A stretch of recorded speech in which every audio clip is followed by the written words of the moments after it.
সাংসদ তহবিলের কাজ নিয়ে শাসক বিরোধী তর্জা অব্যাহত। নিজের সাংসদ তহবিলের পাশাপাশি পূর্বতন তৃণমূল সাংসদের পড়ে থাকা তহবিলের টাকারও কাজ করেছেন বলে দাবি বিজেপি প্রার্থী সুভাষ সরকারের। মিথ্যে বলছেন পাল্টা দাবি তৃণমূল প্রার্থী অরূপ চক্রবর্তীর।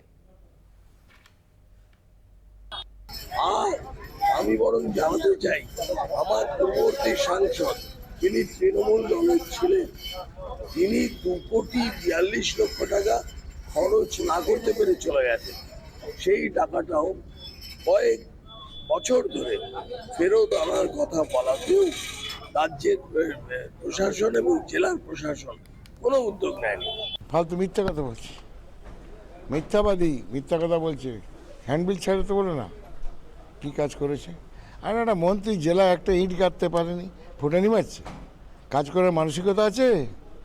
সুভাষবাবু বলো, কাজ করার মানসিকতাটা শিখতে হবে। শুধু জয় শ্রীরাম করে লোককে ধাপ্পা দিলে হবে না।